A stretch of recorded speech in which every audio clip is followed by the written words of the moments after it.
The gravel is wet with his blood. Not a lot, just enough to catch the light from the yellow sodium lamp overhead, just enough to make it real. He is on one knee. His left eye is swollen to a slit. His lip is split clean through. And somewhere behind him, boots crunch on gravel, retreating, accompanied by the low laughter of men who have never once been afraid of consequences. His name is Ezekiel Thorne Beaumont. He is 31 years old. He drove 9 hours today. He just wanted coffee.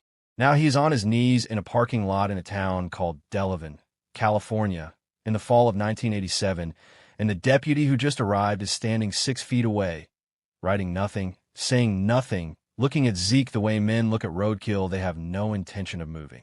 Zeke reaches into his breast pocket. His fingers are shaking, not from fear, but from the particular fury of a man who knows exactly what just happened and exactly why. He pulls out a small spiral notebook, a pen, and with one eye swollen shut and blood dripping from his chin onto the page, he begins to write. License plates, faces, words. The deputy watches and says nothing. 40 minutes later, mark that, 40 minutes, a black sedan with no markings pulls into the lot. 2 men step out, civilian clothes by appearance, but not really. There's a way federal men hold their bodies, a way their eyes move before their heads do, and Zeke recognizes at the moment the older one starts walking toward him. Silver temples, military bearing, a scar running clean along the jawline. The man crouches down right there in the gravel, puts his face close to Zeke's face, and speaks quietly, the way a man speaks when he is reading from something classified, something that was never supposed to surface in a place like this. Commander Beaumont, we've been looking for you. And Zeke, bleeding, half-blind, kneeling in the dirt, goes very, very still. That name, that rank, it was supposed to be dead. Buried under 5 years of silence, sealed documents, a handshake, and a warning. Nobody in Delavan knows that name. Nobody at Colton Freight knows it. The men who beat him certainly don't. So how does this man know it? And more importantly, why is he only saying it now? This is the story of a man who drove a truck to stay invisible, and the night the wrong people made sure he couldn't hide anymore. This is the story of what was sealed inside those containers on Highway 99. This is the story of a waitress who saw everything and said nothing until she said everything. And this is the story of how one notebook, written in blood on a gravel parking lot, brought down something that powerful men had spent years building in the dark. Before we dive deeper, let us know in the comments where you're watching from. We'd love to hear from you. And don't forget to hit that subscribe button so you never miss any of our upcoming videos. There are stories that history keeps. And then there are stories that history buries. Not because they didn't happen, but because the people involved were too powerful to allow the truth to breathe. This is one of those stories. And every piece of it, every single thread matters. Let's start with what we think we know. On October 14th, 1987, a black truck driver named Ezekiel Thorne Beaumont was beaten by a group of men outside a roadside diner in Delavan, California. The Delavan County Sheriff's Office filed no report. No arrests were made. No charges. By official record, nothing happened that night. But something happened that night. And the reason we know something happened is because of 3 things: a spiral notebook, a government sedan, and a 23-year-old waitress named Dorinda Causey, who drove 40 miles to a payphone the next morning, called a number she was never supposed to have, and spoke 4 words into the receiver before hanging up. We'll get to those 4 words. But not yet. First, who was Ezekiel Beaumont, really? Because the man those 11 people saw walk through the door of the Blue Lantern that night, tired, quiet, in a worn canvas jacket, was not who they thought he was. And the people who arranged for him to be on that road, at that hour, on that night, didn't fully understand who he was either. Or perhaps they did. Perhaps that was the entire point. Here is what we need to hold as this story unfolds. Why was a classified federal intelligence operation being run through a small-time Fresno trucking company? Who inside Colton Freight was feeding information to the men in Delavan? And how long had that leak been open? What was actually inside those sealed steel containers marked with codes that existed in no standard freight manual? And why? Why? Did it take a brutal beating in a gravel parking lot for Zeke's federal handlers to finally break their silence and speak his name aloud. Was the beating a warning? Or was it a test? Sit with that. Sit with the kind of operation that allows one of its own people to be put on the ground, bloody, in front of a local deputy who doesn't move a muscle and only sends someone after the damage is done. What does that tell you about how much Zeke's safety mattered to the people running him? What does that tell you about what they needed from him that they couldn't obtain any other way? And then there's the question of the federal agent himself. The man with the silver temples and the scar along the jawline. The man who crouched in the gravel and spoke a classified rank like he was reading last rites. His name, we would eventually learn, was Alistair Voss. He had served with the Federal Intelligence Division that officially dissolved in 1983, a division that continued operating unofficially for another decade under different names, different budgets, different justifications. What was Alistair Voss doing in Delavan, California, at 12:30 in the morning? And why? When Zeke looked up at him for the ground, one eye open, blood on his notebook page, did Zeke say nothing? Not a single word. He looked at Voss the way a man looks at someone he both recognizes and does not trust, and he closed his notebook, and he waited. That silence tells you everything about who Ezekiel Beaumont was. Even beaten, even exposed, he was still operating, still calculating, still giving nothing away, because he understood something Voss had not yet said out loud, that this night was not an ending. It was a beginning. Now let's talk about Delavan, because this town is not incidental. Small agricultural communities in California's Central Valley in the 1980s existed in a kind of legal shadow, places where federal jurisdiction was technically present but practically absent, where county sheriffs operated as their own judiciary, where certain economies flourished precisely because no one with authority was paying close enough attention. By 1987, Delavan had become one of the quieter transit points for a supply chain that moved materials across 3 counties without triggering a single inspection flag. That supply chain had an internal name.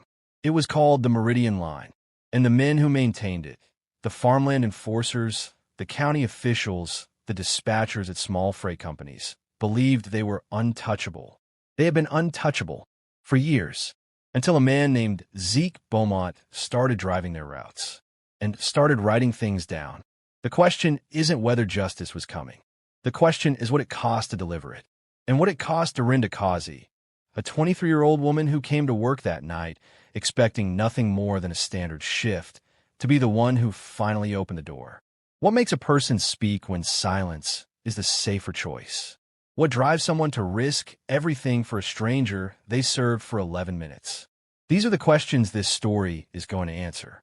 But first, we need to go back, all the way back, to Bakersfield, to a boy with a mother who believed in him, a father with calloused hands, and a world that was already deciding what it would demand of him.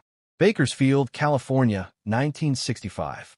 The Beaumont house on Oleander Street is small by any measure.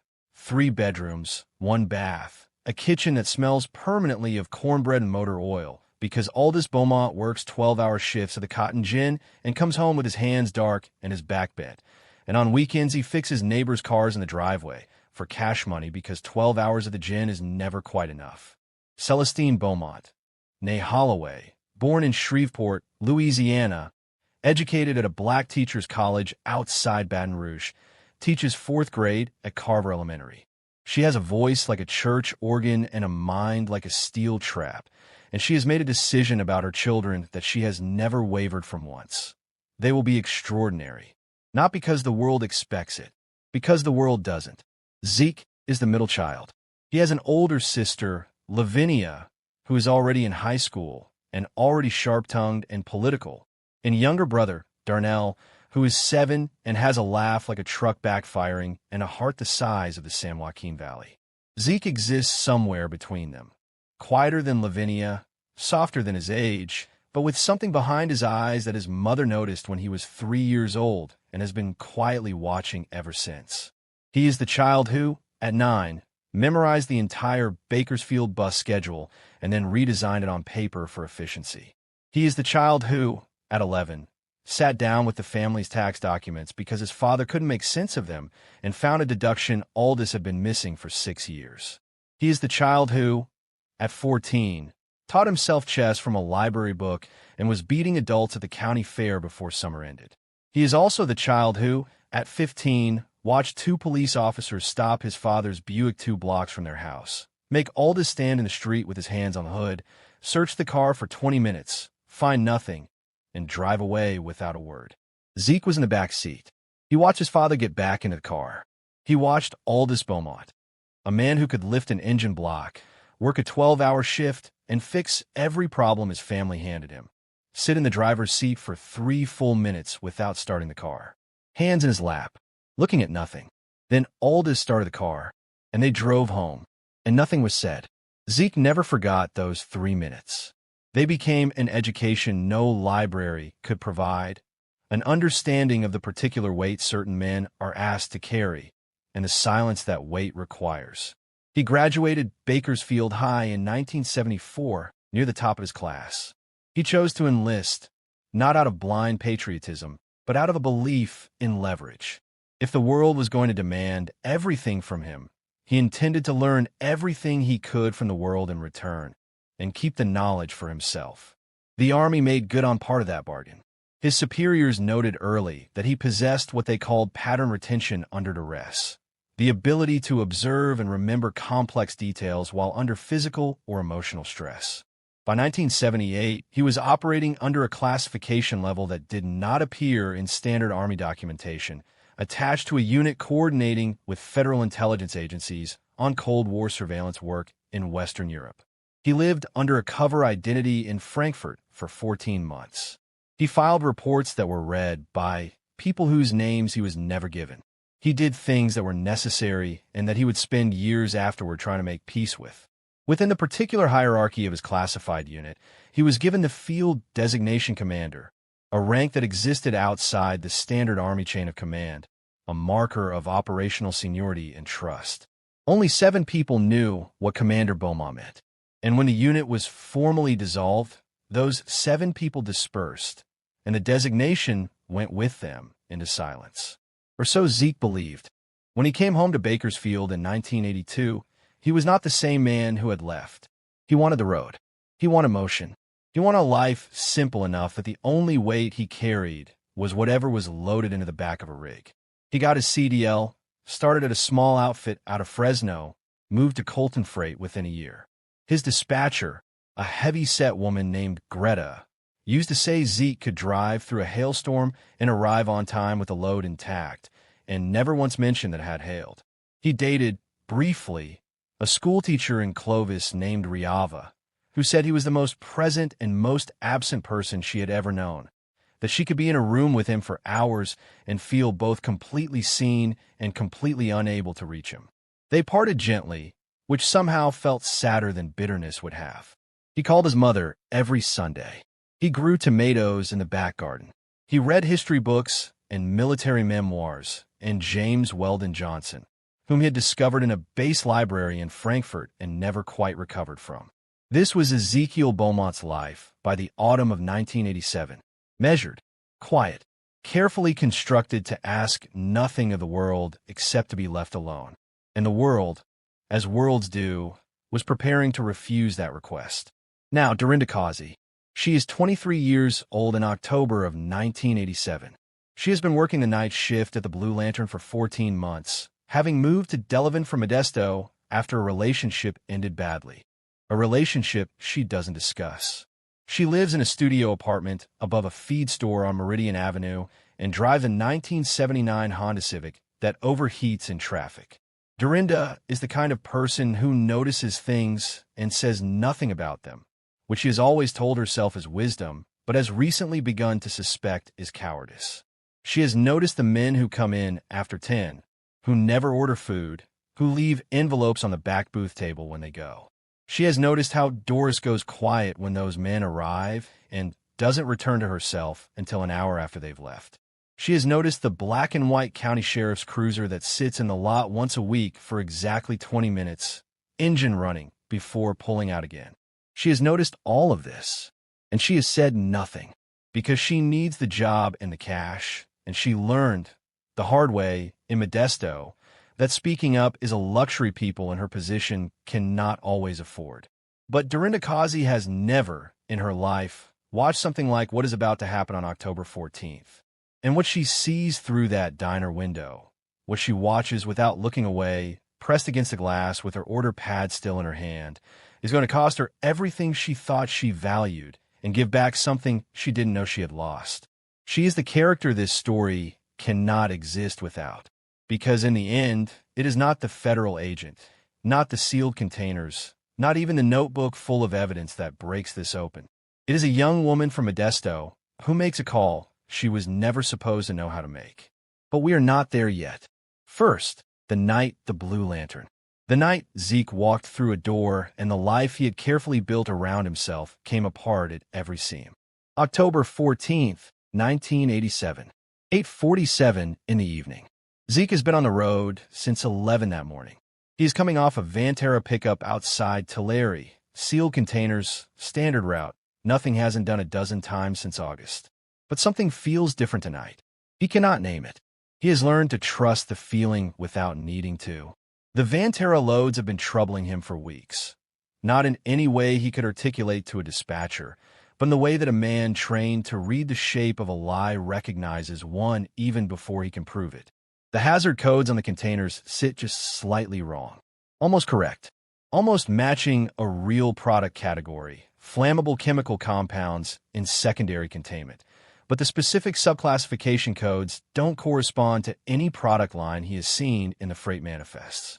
And the weights are inconsistent with the listed contents. He's been writing it all down. Every pickup, every manifest number, every code, every weight discrepancy. In his spiral notebook. Not because he has a plan, because he cannot, constitutionally, observe a pattern without documenting it. He pulls off Highway 99 at the Delavan exit at 11:37. The Blue Lantern is the only place open past 11. He needs coffee. His back is tight.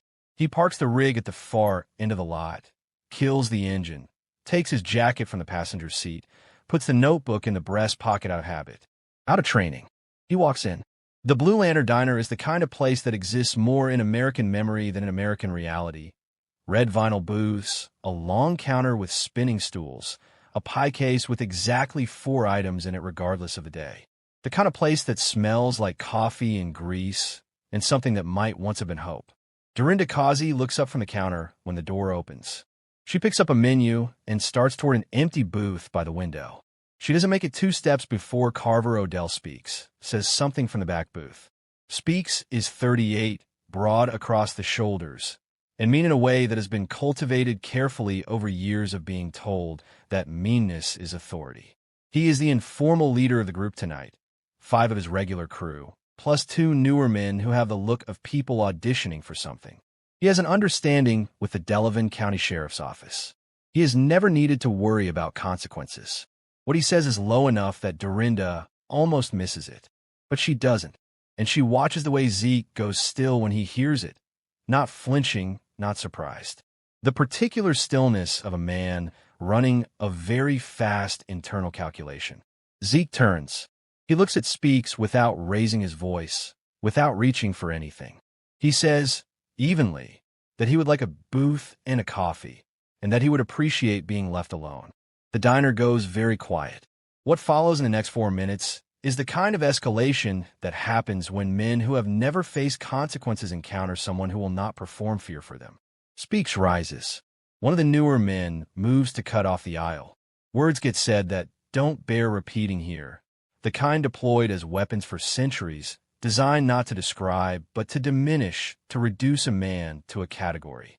Zeke absorbs each one with the same quiet expression, and with each word he doesn't react to, Speaks escalates further, because men like Speaks cannot afford to be measured by a quiet man. Zeke does not fight in the diner. He is too well trained for that. 7 men in a closed space with no exits is a losing calculation, and he knows it. He moves toward the door. They follow. It swings shut behind all of them, and the parking lot becomes the stage. Inside, Dorinda stands at the counter with her order pad in her hand. Fortunato watches through the kitchen pass-through. Nobody moves. Outside, under the sodium light, what happens next takes 11 minutes. 11 minutes that Zeke endures with his body and his training and his refusal to go down until his body gives him no choice. He gets in strikes that surprise them, combinations that have no business coming from a truck driver, movements that belong to a different kind of education entirely. But 7 is 7, and eventually the arithmetic catches up to even the most well-trained man. He goes to one knee in the gravel. They think it's over. Inside, Dorinda has moved from the counter to the window. Her hands are shaking. Doris has appeared from the back and is beside her, a hand on her arm, voice low and urgent, a sound that shapes itself unmistakably into the word don't. Dorinda does not move. She watches. She watches Zeke on one knee. She watches him reach into his breast pocket with trembling hands and pull out a spiral notebook. She watches him, blood on his face, one eye swollen nearly shut, open it and begin to write. Something about that act, the pure refusal of it, the absolute insistence of a man choosing documentation over surrender, does something to Dorinda Causey that she will spend the rest of her life trying to describe accurately. She sees, in that moment, what it looks like when a person refuses to let the world make them small. She thinks of her mother. She thinks of Modesto. She thinks of every moment she has chosen to look away. And she remembers something, an envelope, 3 weeks ago, left on the back table by the men who don't order food. She had seen the front of it for only a moment. Long enough, she had told herself then, to be an accident, a Federal Exchange prefix, a number, a name. She had told herself to forget it. She remembers it now, deliberately, fully. She burns it into her memory the way you memorize something you have finally decided you're going to use. Deputy Broderick Fain arrives at 12:09. 11 years with the Delavan County Sheriff's Office. Never once filed a report that caused difficulty for anyone who mattered. He gets out of the cruiser and takes in the scene. Zeke in the gravel, speaks, and his crew leaning against their trucks with the casual posture of men who have already decided how this gets written, and something in his face settles into a familiar arrangement. He walks towards Zeke, looks down at him, and offers his official assessment of the situation. Looks like you had yourself an accident.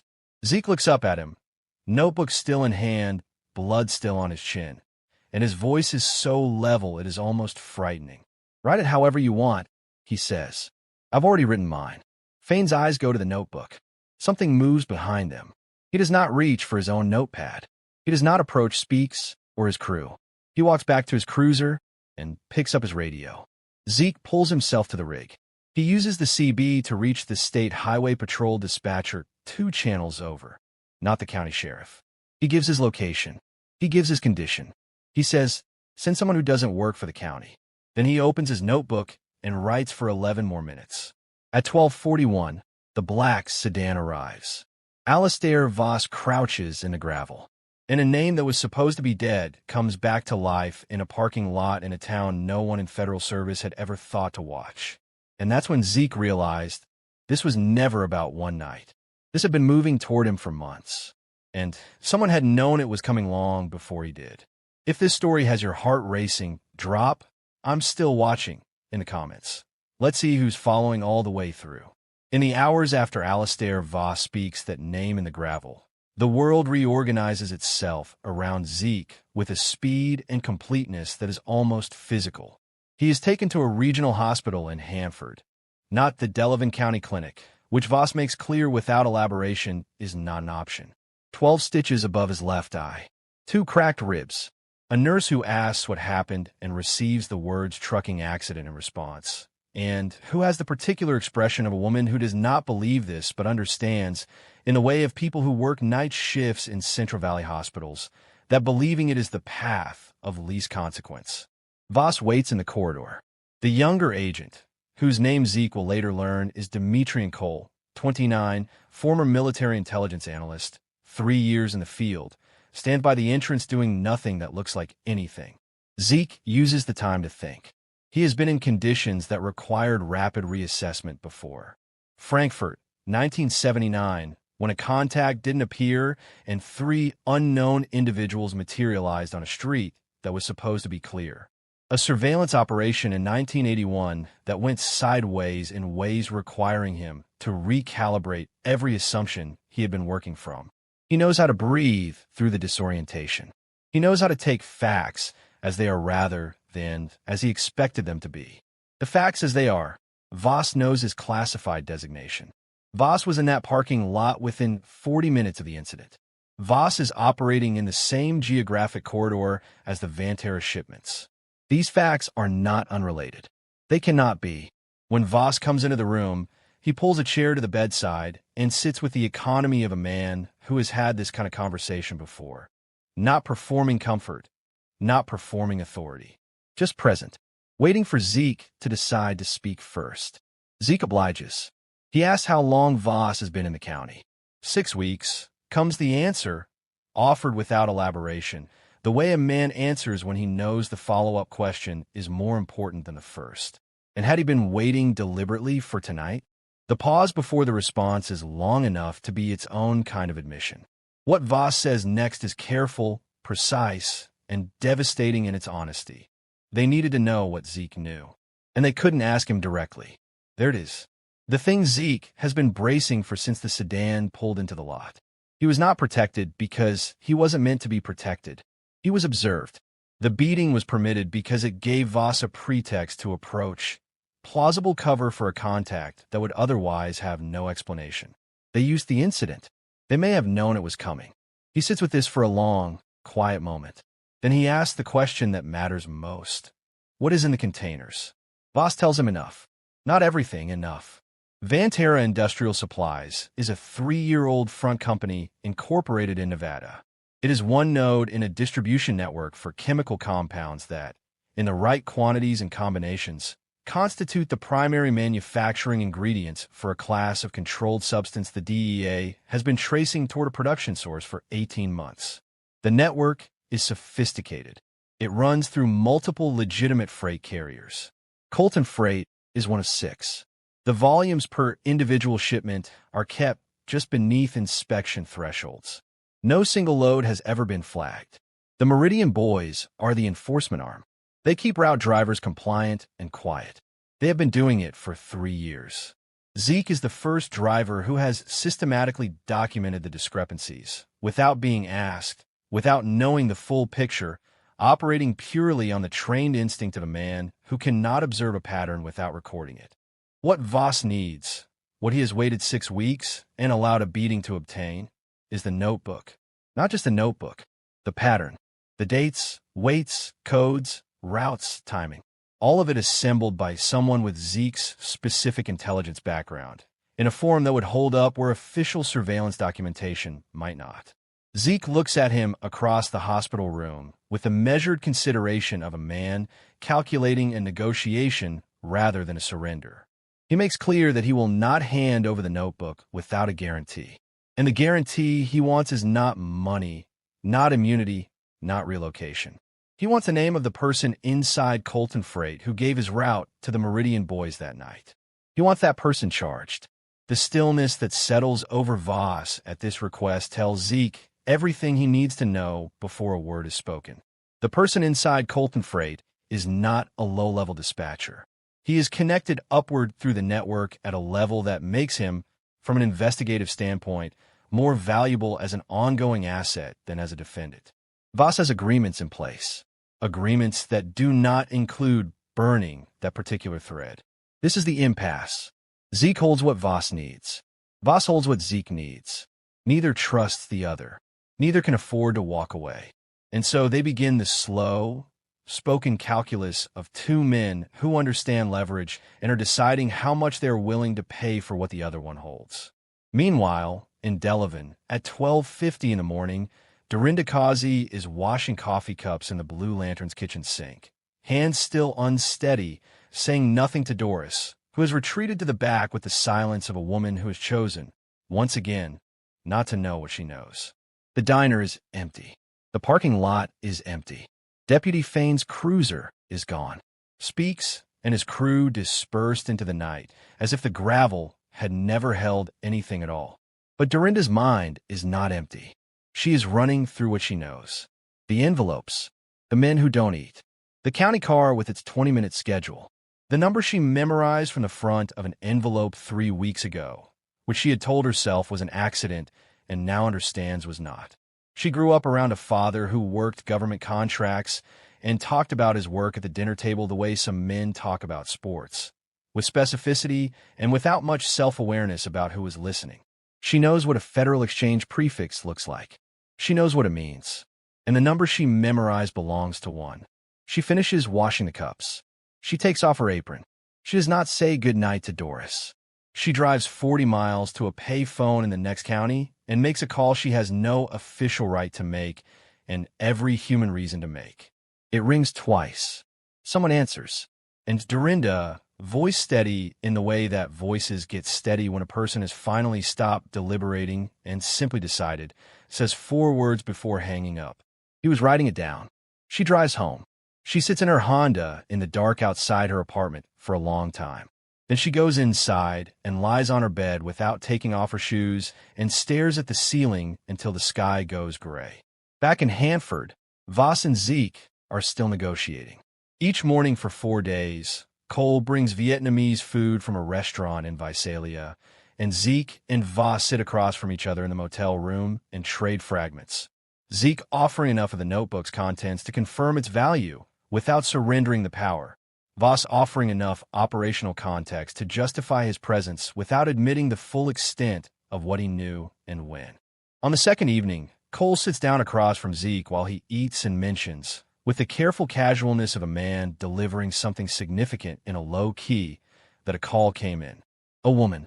She had information about the network that wasn't in any file. She had seen things from inside the diner that the parking lot hadn't captured.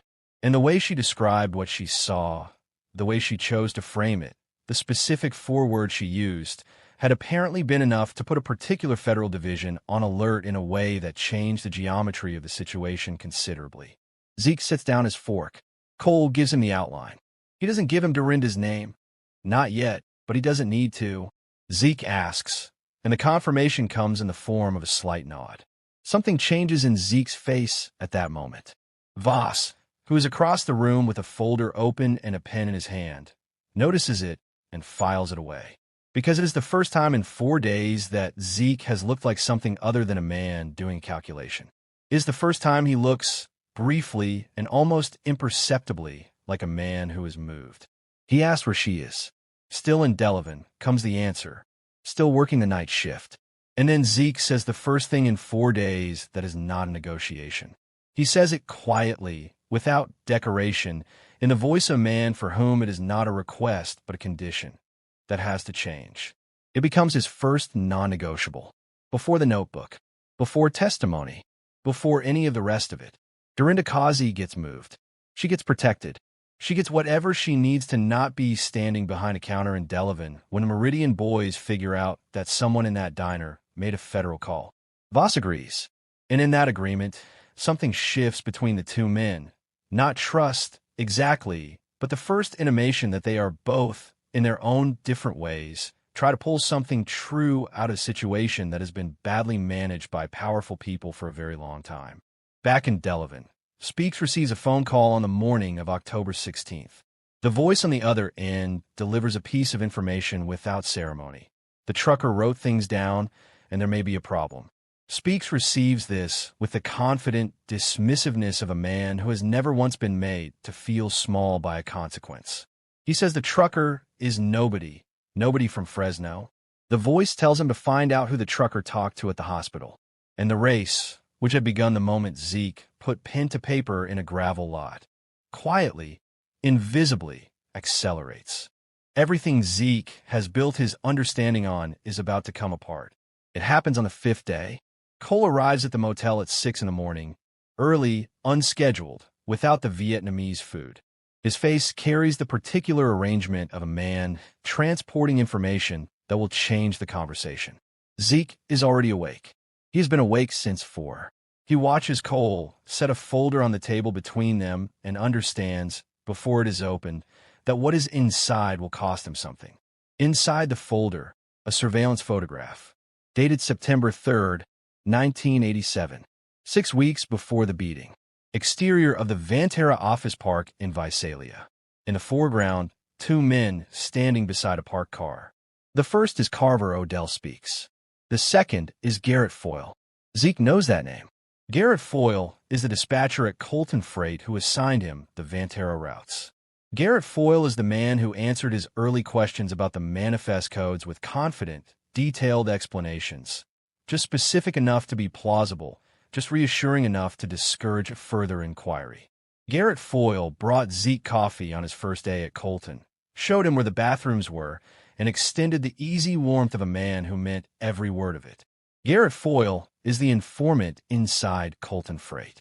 This, Zeke has already suspected, and the photograph confirms it without surprising him. What he is not prepared for is the second photograph, also dated September 3rd, a wider frame taken from further back. It captures the full parking lot outside the Vantera building. In the far corner of the frame, barely in the shot, a black sedan, and beside it, silver temples, military bearing, scar along the jawline, Alistair Voss. Voss was at Vantera on September 3rd. Zeke has been on the Vantera routes since August. Voss did not discover Zeke within an operation already in progress. Voss was monitoring the network and monitoring Zeke simultaneously from the beginning, knowing exactly who was driving those loads and what he would inevitably begin to notice. And he allowed October 14th to happen without a word. Zeke sits with the photograph for a long time. When he looks up at Cole, his voice is quiet and even. He wants to know why Voss is showing him this. Cole chooses his words with care. He explains that Dorinda's call, the one she made from the payphone 40 miles from Delavan, was logged and recorded. The person who received it was not Voss, but Voss's superior at the division, who is now asking pointed questions about Voss's timeline. Why was a known federal operative being run through Colton Freight without divisional authorization? Why was Commander Beaumont's exposure allowed to reach the point of physical assault without intervention? And why did it take an unsolicited call from a 23-year-old waitress with a pay phone and a memorized number to put the division on alert? The full shape of it assembles itself in Zeke's mind with the slow, terrible clarity of something that has been true all along, waiting for the right moment to be seen. Voss had not come to the parking lot because a federal operation was triggered. He had come because Dorinda's call created a paper trail that made his absence from the scene impossible to justify. If he had not appeared and claimed the situation, someone else from the division would have arrived within hours and would have found a federal agent who had known about Zeke's exposure for 6 weeks and done nothing. Voss came to the parking lot not to use Zeke. He came because a 23-year-old woman from Modesto, armed with nothing but a memorized phone number and 4 words, had made his silence untenable. Zeke puts down the photograph. He breathes. He reconstructs. Voss is not clean. But Voss is also not the enemy, at least not the primary one. He is a man who made a series of institutional calculations that he is now, possibly for the first time in his career, experiencing as the moral weight they actually represent. The act of showing Zeke these photographs is something. It is not nothing. It is the particular honesty of a man who understands the debt he owes and cannot pay it with money or apology, but can pay it, at least in part, with truth. The real target, the person at the center of everything, is not Speaks. Speaks is enforcement. The real target is whoever sits above Foyle in the network structure, the production source that has eluded federal investigation for 18 months. Foyle is the thread that leads there. But Foyle is also the thread Voss has been protecting, keeping in place long enough to follow it somewhere that matters. And Voss has had the photograph of Foyle and Speaks for 6 weeks. 6 weeks of knowing. 6 weeks of choosing the mission over the man. 6 weeks of watching Zeke run loads for a network whose enforcement arm was going to eventually be pointed at him. Because that is what enforcement arms do when a variable becomes a problem. Zeke asks to speak with Dorinda directly. Cole tells him it is not protocol. Zeke reminds him, with the calm of a man who is completely finished with the concept of protocol, that neither was the parking lot. The meeting is arranged. 2 days later, a nondescript coffee shop in Fresno.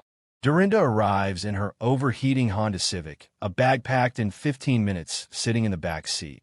The particular composure of a woman who has made a decision and is living inside it now. She looks at Zeke's stitches and the faded yellow bruising around his eye, and does not look away from either. She speaks first. She tells him she saw him writing. He says he knows. She says she thought, if he was still writing, there was still something to write. And sitting in a Fresno coffee shop with Cole pretending to read a newspaper by the window, Zeke understands what this story is actually about.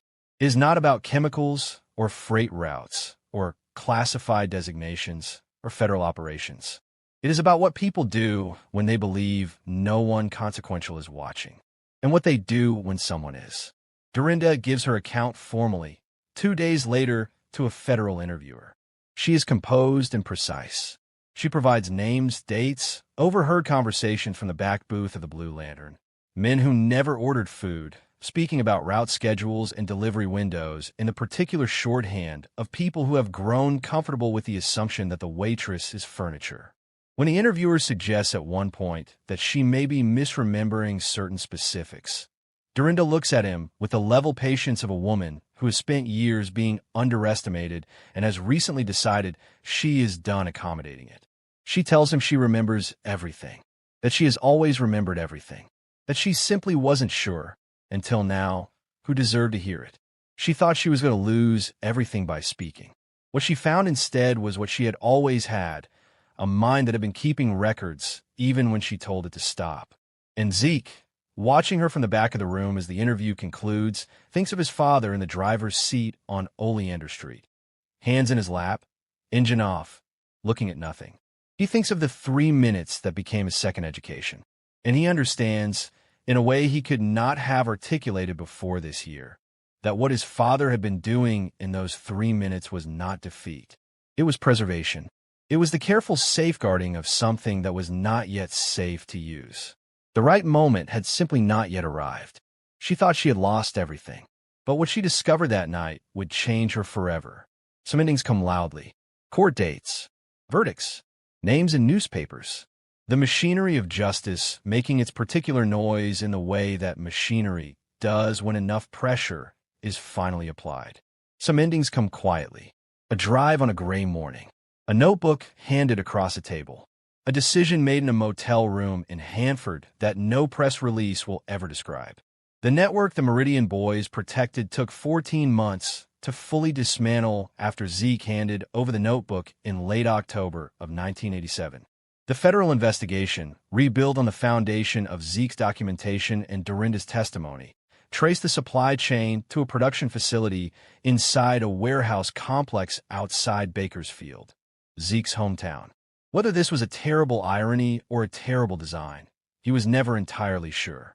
17 individuals were indicted. 11 were convicted. Garrett Foyle received a reduced sentence for cooperation and testified for 3 days. He wept on the stand, which Zeke read about in the Fresno Bee and felt nothing particular about.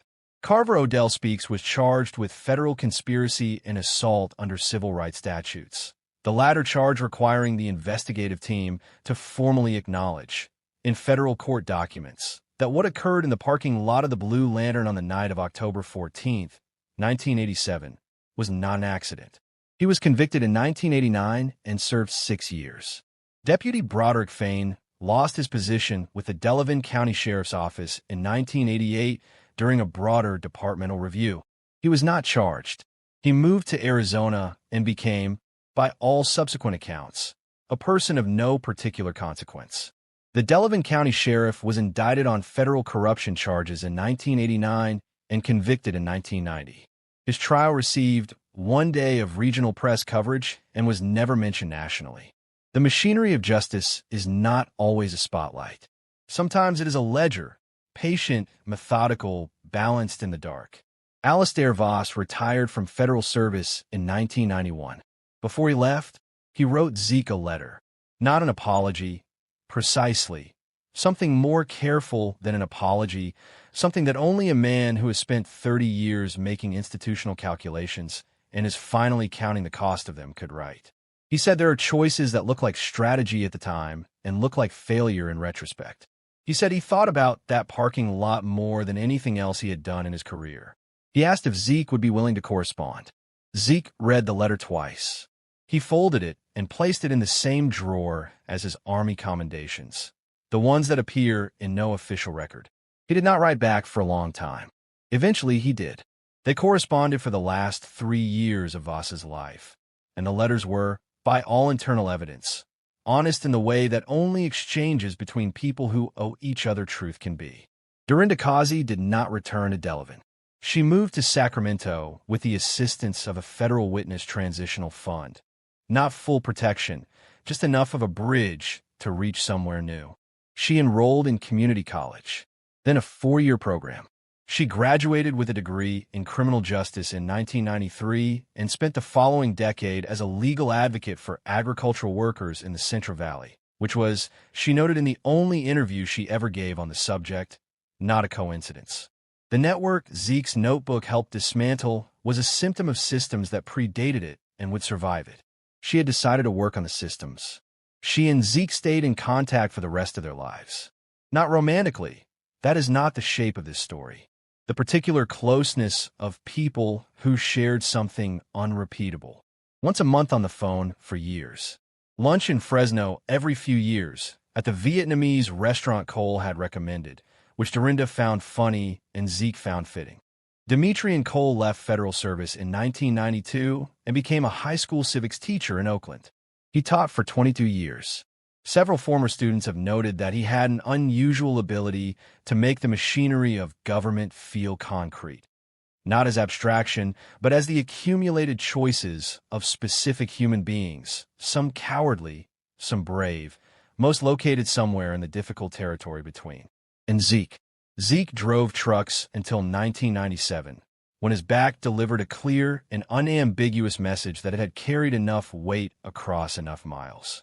He retired to a house outside Fresno, larger than the Oleander Street house in Bakersfield, smaller than anything that would impress anyone. He kept a vegetable garden in the back.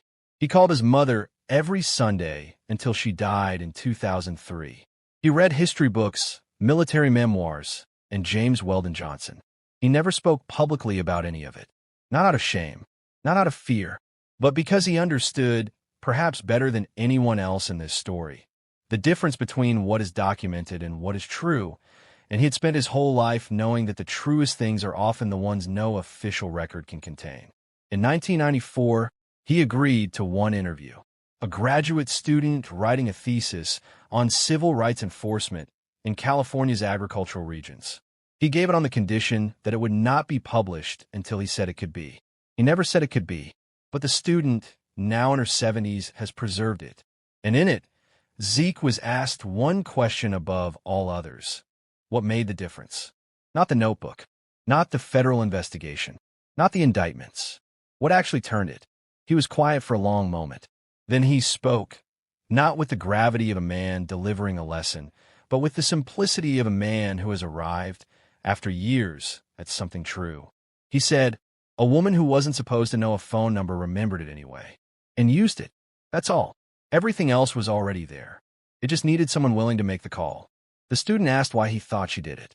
He looked out the window. He said that she saw him writing, that she thought, if he is still writing, there is still something worth writing about. And she was right, he said. There is always something worth writing about. The question is only whether you are willing to be the one who says it first.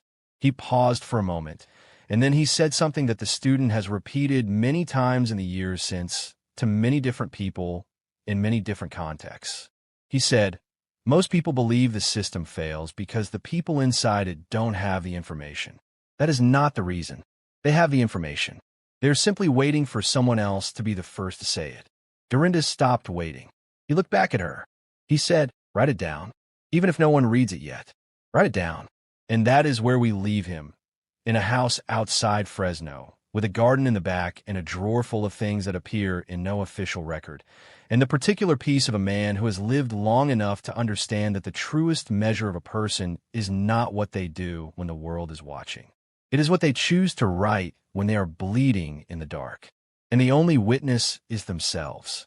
Because the record survives. It always survives. And the people who keep it, quietly, stubbornly, without applause, without recognition, often at enormous cost, are the ones the world needs most and honors last. Some stories belong to history books. This one belongs to a gravel parking lot, a yellow sodium light, a spiral notebook, and 4 words spoken into a pay phone at 1 in the morning by a woman who decided, on that particular night, that she was done waiting for someone else to go first. He was writing it down. We have reached the end of this story, and yet it doesn't quite leave us, does it? That is what the best stories do. They don't just conclude. They settle somewhere inside you, and they ask questions you weren't expecting to face. So let me ask you a few of those questions now. When Zeke walked into that diner, exhausted, wanting nothing more than coffee and a quiet booth, he had a choice in those first seconds about how to meet what he heard. He chose presence over retreat. He chose not to make himself smaller than he was. Have you ever been in a room where the easier path was to shrink, and you chose to stay full instead? Tell me about it in the comments. Not in general terms. The specific moment.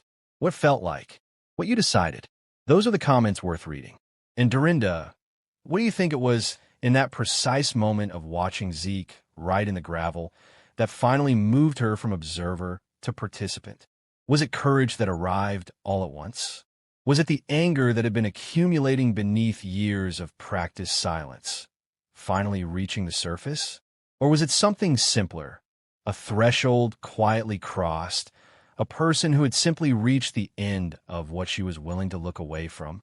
I want to hear your read on her, because I think the answer tells you something about yourself too.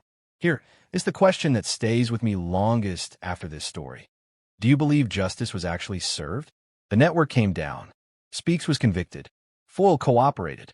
Indictments were filed and sentences were handed down. But Voss was never formally held accountable for knowing and waiting. Fain walked away without charges. The systems that allowed Delavan to operate the way it did for years, those systems did not go anywhere. What does it mean when you win the case and the structure beneath it survives? There is no clean answer to that question, but there is a real one, and I think you have it. Put it in the comments. And finally, the question Zeke's story is actually asking you. Not Zeke. You. In your life. In your community. In the moments where you see something and you're standing at the window with an order pad in your hand, deciding whether to remember the number on the envelope or tell yourself it was an accident that you saw it at all. Write it down. Even if no one reads it yet.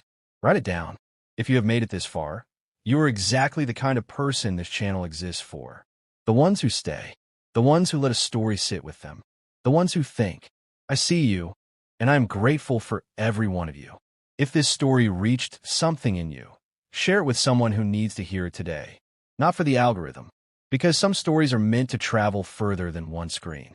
Subscribe if you haven't yet, because the next story is already waiting.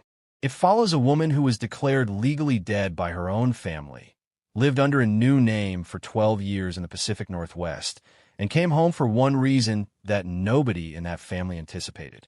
It is a story about forgiveness, the weight of identity, and what home actually means when the people inside it have decided you no longer belong there. You will not want to miss it. Subscribe, share, and whatever else you do, keep writing it down.